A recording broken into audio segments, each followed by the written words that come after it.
Hi all. LPUP ഇൻ്റർവ്യൂവുമായി ബന്ധപ്പെട്ട് ഏതെല്ലാം പ്രധാന വ്യക്തിത്വങ്ങളെ, ഏതെല്ലാം പ്രധാന സംഭവങ്ങളെ, ഏതെല്ലാം കറണ്ട് അഫയേഴ്സ് ടോപ്പിക്സ് ആണ് ഞാൻ അറിഞ്ഞു വെക്കേണ്ടത് എന്ന ചോദ്യം എല്ലാവരുടെയും മനസ്സിലുണ്ട്. അതിനെപ്പറ്റിയൊരു ചെറിയൊരു വീഡിയോ ആണ് ഇന്ന് ഞാൻ ചെയ്യുന്നത്. നിങ്ങൾക്കേവർക്കും PSC ലൈഫ് ടോക്സിലേക്ക് സ്വാഗതം. ഒരുപാട് പേര് എന്നോട് ചോദിച്ച ഒരു ടോപ്പിക്കാണ് എന്തിനെ പറ്റിയാണ്, എന്തെല്ലാമാണ് നമ്മൾ പഠിച്ച് പോകേണ്ട ടോപ്പിക്ക് എന്നുള്ളത്. അപ്പോൾ ഓൾറെഡി നമ്മൾ വേറെ എന്തെല്ലാം കാര്യങ്ങൾ ശ്രദ്ധിക്കണം എന്നതിനെ പറ്റി ഒരു വീഡിയോ ഞാൻ ഓൾറെഡി ചെയ്തിട്ടുണ്ട്.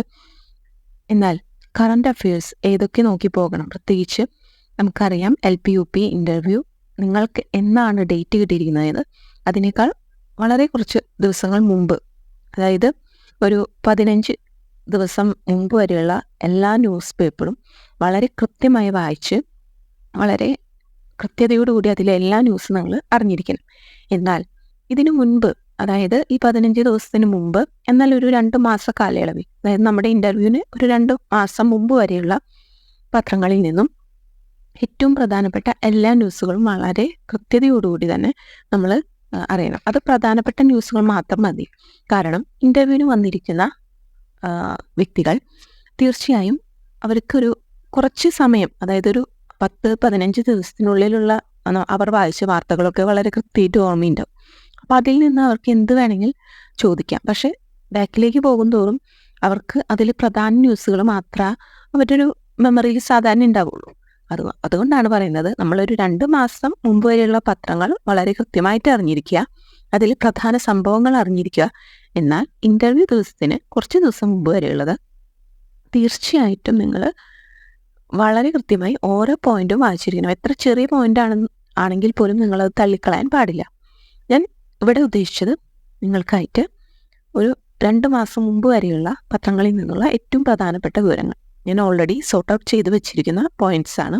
അതിൽ പ്രധാനപ്പെട്ട സംഭവങ്ങളുണ്ട്, പ്രധാനപ്പെട്ട വ്യക്തികളുണ്ട്, പിന്നെ കുറച്ച് ഇമ്പോർട്ടൻറ്റ് ടോപ്പിക്സും പറയുന്നുണ്ട്. നിങ്ങൾക്ക് ഏവർക്കും യൂസ്ഫുൾ ആകും എന്ന് തന്നെയാണ് ഞാൻ കരുതുന്നത്.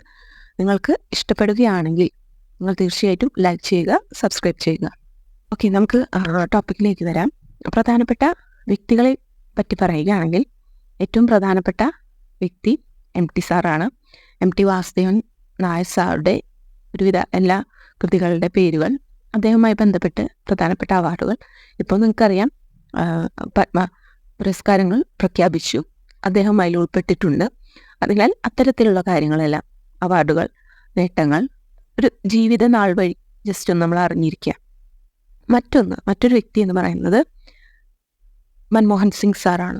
അതായത് നമ്മുടെ മുൻ പ്രധാനമന്ത്രി മൻമോഹൻ സിംഗ്. വളരെ കൃത്യമായി അദ്ദേഹത്തിൻ്റെ ഓരോ വളർച്ചയും നമ്മൾ അറിഞ്ഞിരിക്കണം. 1991 അദ്ദേഹത്തിൻ്റെ ഒരു രാഷ്ട്രീയ ജീവിതം സ്റ്റാർട്ട് ചെയ്യുന്നത്. അതിൽ തന്നെ അദ്ദേഹം ധനകാര്യമന്ത്രിയായും പിന്നീട് 2 വട്ടം പ്രധാനമന്ത്രിയായിട്ടും പ്രവർത്തിച്ചിട്ടുണ്ട്. തൊഴിലുറപ്പ് നിയമം, അതുപോലെ വിദ്യാഭ്യാസ അവകാശ നിയമം, ഇതൊക്കെ ഇദ്ദേഹത്തിൻ്റെ കാലത്തെ എടുത്തു പറയാവുന്ന പ്രധാന നിയമങ്ങളാണ്. ഇതൊക്കെ ഒരു ചെറിയൊരു സംഭവം മാത്രമാണ്. അദ്ദേഹത്തെ പറ്റി വായിക്കുകയാണെങ്കിൽ ഒരുപാട് കാര്യങ്ങൾ അദ്ദേഹത്തെ പറ്റി ചോദിക്കാനായിട്ട് സാധ്യതയുണ്ട്. നിങ്ങൾ പ്രത്യേകിച്ച് ഒരു എക്കണോമിക് ഡിഗ്രി ഉള്ള വ്യക്തിയാണെങ്കിൽ മൻമോഹൻ സിംഗിനെ കുറിച്ച് വളരെ ഡീറ്റെയിൽഡായിട്ട് അറിഞ്ഞു പോകണം എന്നുള്ളതാണ് എനിക്ക് പറയാനുള്ളത്. മറ്റു പ്രധാനപ്പെട്ട വ്യക്തികളിൽ ഒന്ന് ഡോക്ടർ PR മണിലാലാണ്. മണിലാലിനെ കുറിച്ച് നിങ്ങൾ വായിച്ചിരിക്കും. അദ്ദേഹത്തിൻ്റെ ഹോർത്തൂസ് മലബാറിക്സ് പോലെയുള്ള കൃതികൾ മലയാളം, ഇംഗ്ലീഷ് വിവർത്തനം അദ്ദേഹത്തിൻ്റെ ജീവിതം സമർപ്പിച്ചാണ് അദ്ദേഹം ചെയ്തിട്ടുള്ളത്. അതുകൊണ്ട് തന്നെ അദ്ദേഹം ഒരു പ്രധാനപ്പെട്ട വ്യക്തിയാണ്. മറ്റൊരു വ്യക്തി ജിമ്മി കാർട്ടർ, മുൻ പ്രസിഡൻ്റായിരുന്നു അമേരിക്കയുടെ, നോബൽ പ്രൈസ് വിന്നറാണ്. 25ഓളം പുസ്തകങ്ങൾ എഴുതിയിട്ടുള്ള വ്യക്തിയാണ്. മറ്റൊരു പ്രധാന കാര്യം എന്ന് പറയുന്നത് 100 വർഷം വരെ ജീവിച്ച മുൻ അമേരിക്കൻ പ്രസിഡന്റ് എന്നൊരു പേര് കൂടി അദ്ദേഹത്തിനുണ്ട്. അപ്പോൾ ഇതേപോലെ ജിമ്മി കാർട്ടർ കഴിഞ്ഞ് പിന്നെ മറ്റൊരു പ്രധാന വ്യക്തിയായിട്ട്, അവസാനത്തെ ഒരു വ്യക്തിയായിട്ട് എനിക്ക് പറയാനുള്ളത് ചിദംബരം, ഡോക്ടർ R ചിദംബരം. അണുശാസ്ത്രജ്ഞനായിരുന്നു. പൊക്രാനിലെ സംഭവത്തിന് ഏറ്റവും നെടുന്തൂണായി പ്രവർത്തിച്ച ഒരു വ്യക്തിയാണ്. അപ്പം ഈ വ്യക്തികളെയാണ് നിങ്ങൾ തീർച്ചയായിട്ടും നോക്കി പോകേണ്ട വ്യക്തികൾ. Doctor Manilal, MT, Jimmy quarter, Manmohan Singh, doctor R Chidambaram. ഇവരാണ് പ്രധാന വ്യക്തിത്വങ്ങൾ LP UP ഇൻ്റർവ്യൂവിന് മുമ്പായിട്ട് നിങ്ങൾ നോക്കിപ്പോകേണ്ട വ്യക്തികൾ. നെക്സ്റ്റ് എനിക്ക് പറയാനുള്ളത് കുറച്ച് അവാർഡുകളെ പറ്റിയിട്ടാണ്. 2024 അവസാനം, അതുപോലെ 25 ഈ ഒരു കാലഘട്ടത്തിൽ ഏതെല്ലാം പ്രധാന അവാർഡുകളാണോ പ്രഖ്യാപിച്ചിട്ടുള്ളത് അതെല്ലാം തന്നെ നോക്കിപ്പോകണം. ഓടക്കുഴൽ അവാർഡ്, കേന്ദ്ര സാഹിത്യ അക്കാദമി അവാർഡുകൾ, ഹരിവരാസനം പുരസ്കാരം, നോബൽ പ്രൈസ്, ഇതെല്ലാം തന്നെ ഈ ഒരു കാലഘട്ടത്തിൽ ഒരുപാട് അകലെ അല്ലാതെ തന്നെ പ്രഖ്യാപിച്ചതായതുകൊണ്ട് ഈ അവാർഡുകളെല്ലാം തന്നെ നിങ്ങൾ ആർക്കാണ് ലഭിച്ചിട്ടുള്ളതെന്ന് പഠിച്ചു വെക്കുക തന്നെ വേണം. മറ്റൊരു കാര്യം പ്രധാനപ്പെട്ട സംഭവങ്ങളാണ്. പ്രധാനപ്പെട്ട സംഭവങ്ങളെ പറ്റി പറയുമ്പോൾ ഏറ്റവും പ്രധാനപ്പെട്ടത് ഗാസ ഇസ്രായേൽ യുദ്ധത്തെ പറ്റിയിട്ടാണ്. യുദ്ധം ഇപ്പോൾ വെടിനിർത്തൽ പ്രഖ്യാപിച്ചു എങ്കിൽ പോലും തീർച്ചയായും ആ ഒരു നാൾ വഴി നമ്മൾ അറിഞ്ഞിരിക്കണം. എന്നാണ് ആരംഭിച്ചത്, വളരെ കുറച്ച് ദിവസങ്ങൾ എന്ന് പ്രത്യേകം നമ്മൾ ന്യൂസ് പേപ്പറിൽ കണ്ടിട്ടുണ്ടാവും നിങ്ങൾ. ഇത്രയും ദിവസമാണ് നീണ്ടു നിന്നത് എങ്കിൽ പോലും വളരെയധികം പ്രത്യാഘാതങ്ങൾ ഇതുമൂലം, ഈ യുദ്ധം മൂലം ഉണ്ടായി. അപ്പോൾ അതിനെ പറ്റിയൊന്ന് നിങ്ങൾ തീർച്ചയായിട്ടും അറിഞ്ഞിരിക്കുക. രണ്ടാമത്തത് ഈ ലാസ്റ്റ് സംഭവം നമ്മുടെ 2025 റിപ്പബ്ലിക് ഡേ ആണ്. അതുമായി ബന്ധപ്പെട്ട് ഒരുപാട് സംഭവങ്ങൾ ചോദിക്കാൻ സാധ്യതയുണ്ട്. അതിലെ വിശിഷ്ടാതിഥി, അതുപോലെ തന്നെ അതിൻ്റെ ഒരു തീം, അതിൻ്റെ ഇമ്പോർട്ടൻസ്, ആ ദിവസത്തിൽ പ്രത്യേകമായിട്ട് എന്തെങ്കിലും സംഭവങ്ങൾ ഉണ്ടായിട്ടുണ്ടെങ്കിൽ അതെല്ലാം തന്നെ തീർച്ചയായിട്ടും അറിഞ്ഞു വയ്ക്കുക, നോട്ട് ചെയ്യുക. മറ്റൊന്ന് സതീഷ് ധവാൻ ശ്രീഹരിക്കോട്ടയിലെ നമ്മുടെ 100ാം വിക്ഷേപണം ഈ ആഴ്ച നടക്കുകയാണ്. അപ്പം അതിനെ പറ്റിയും തീർച്ചയായിട്ടും അറിയണം. അത് ആദ്യമായിട്ടുള്ള ഏതാണ് റോക്കറ്റ് വിക്ഷേപിച്ചിട്ടുള്ളത്, 100ാമത്തെ ഏതാണ് എന്നുള്ള കാര്യങ്ങൾ അറിഞ്ഞു വയ്ക്കുക. മറ്റൊന്ന് എഡ്യൂക്കേഷനുമായി ബന്ധപ്പെട്ടത് ഭിന്നശേഷി സംവരണം, ഇതിനെ പറ്റിയാണ്. ഭിന്നശേഷി സംവരണം ഈ അടുത്തുണ്ടായതല്ല എങ്കിൽ പോലും എഡ്യൂക്കേഷൻ ലെവലിൽ നമുക്ക് ക്വസ്റ്റ്യൻ പ്രതീക്ഷിക്കാവുന്നതാണ്. അതുകൊണ്ട് തന്നെ ഭിന്നശേഷിയെ പറ്റി ഒരു പ്രത്യേക വീഡിയോ തന്നെ ഞാൻ ചെയ്തിട്ടുണ്ട്. നിങ്ങളത് സാധിക്കുമെങ്കിൽ അതൊന്ന് കണ്ടിട്ട് ഇൻ്റർവ്യൂവിന് പോകാനായിട്ട് ശ്രദ്ധിക്കുക. പ്ലേലിസ്റ്റിൽ അവൈലബിൾ ആണ്. LP UP ഇൻ്റർവ്യൂ എന്ന പ്ലേലിസ്റ്റിൽ നിങ്ങൾക്ക് കാണാൻ സാധിക്കും. മറ്റൊന്ന് സ്പേഡക്സ്, നമ്മുടെ ഇരട്ട ഉപഗ്രഹങ്ങളുടെ സംയോജനം, അതിനെ പറ്റിയുള്ള ചോദ്യങ്ങളും ഉണ്ടാകാൻ ചാൻസ് ഉണ്ട്. കാരണം വളരെ റീസെൻ്റ് ആയിട്ട് നടന്ന ഒരു സംഭവമാണ്.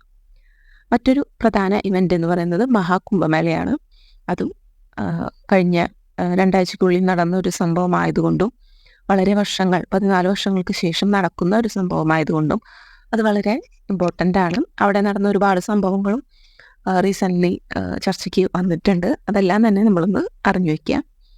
എഡ്യൂക്കേഷനുമായി ബന്ധപ്പെട്ട അവസാനമായിട്ട് എനിക്ക് പറയാനുള്ളത്, നമുക്ക് ഇപ്പോൾ കുട്ടികളുടെ ഇടയിൽ വന്ന മുണ്ടിനീര് എന്ന രോഗത്തെ പറ്റിയിട്ടാണ്. നമുക്കറിയാം മംസ് അല്ലെങ്കിൽ മുണ്ടിനീര് എന്നാണ് പറയുന്നത്. MMR വാക്സിനാണ് അതിനുപയോഗിക്കുന്നത്. എന്നാൽ 2016 മുതൽ ഈ മുണ്ടിനീരിനുള്ള വാക്സിൻ നിർത്തലാക്കുകയാണ് ചെയ്തത്. അതിനാൽ തന്നെ ഇപ്പോൾ പടർന്നു പിടിച്ചിരിക്കുന്ന കുട്ടികളിൽ നമ്മൾ ശ്രദ്ധിച്ചാൽ കാണാം, 2ാം ക്ലാസ് വരെയുള്ള കുട്ടികൾക്കാണ് ഈ മുണ്ടിനീര് കാണാനായിട്ട് സാധിച്ചത്. അതൊരു പകർച്ചവ്യാധി ആയതുകൊണ്ട് തന്നെ സ്കൂളിലേക്കൊക്കെ കുട്ടികളെ വിടാനായിട്ട് ഒരുപാട് ബുദ്ധിമുട്ടുണ്ട്. 2016 ശേഷം ജനിച്ച കുട്ടികളിൽ ഇത് വളരെയധികം പെട്ടെന്ന് സ്പ്രെഡ് ആവുകയും ഒരുപാട് സ്കൂളുകൾ 3-4 ദിവസം അടച്ചിടുകയൊക്കെ ചെയ്തിട്ടുണ്ട്. നമ്മൾ വാർത്തകളിൽ വായിച്ചു കാണും.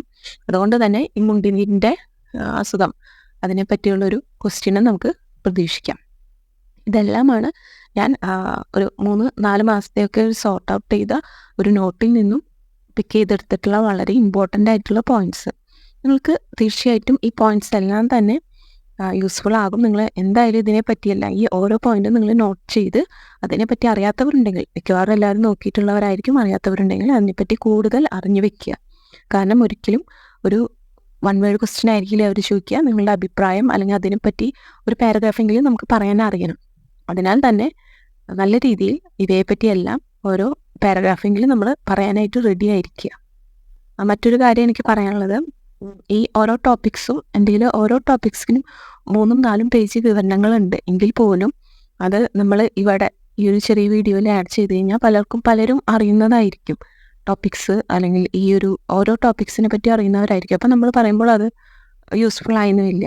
നിങ്ങൾക്ക് ഏതെങ്കിലും ഇപ്പോൾ പറഞ്ഞ ഏതെങ്കിലും ടോപ്പിക്സിൽ കൂടുതൽ ഡീറ്റെയിൽഡ് ആയിട്ടുള്ളൊരു വിവരണം ആവശ്യമുണ്ട് എങ്കിൽ നിങ്ങൾ താഴെ കമൻറ്റ് ചെയ്യുകയാണെങ്കിൽ ഏത് ടോപ്പിക്സ് ആണ് എന്നുള്ളത് കമൻറ്റ് ചെയ്യുകയാണ് എന്നുണ്ടെങ്കിൽ അതിനെപ്പറ്റി മാത്രം വീഡിയോസ് ചെയ്യാം. അപ്പോൾ നിങ്ങളുടെ ആവശ്യപ്രകാരം മാത്രമേ ഞാൻ ഇതിനെപ്പറ്റി കൂടുതൽ വീഡിയോ ചെയ്യുള്ളൂ. ഇപ്പോൾ ഈ വീഡിയോ നിങ്ങൾക്ക് ഏവർക്കും യൂസ്ഫുൾ ആകുമെന്ന് തന്നെ പ്രതീക്ഷിക്കുന്നു. LPUP ഇൻ്റർവ്യൂവിന് മുമ്പ് പോകുന്നതിന് മുമ്പ് നിങ്ങൾ ഈ ടോപ്പിക്സ് എല്ലാം തന്നെ കവർ ചെയ്തു പോകണം.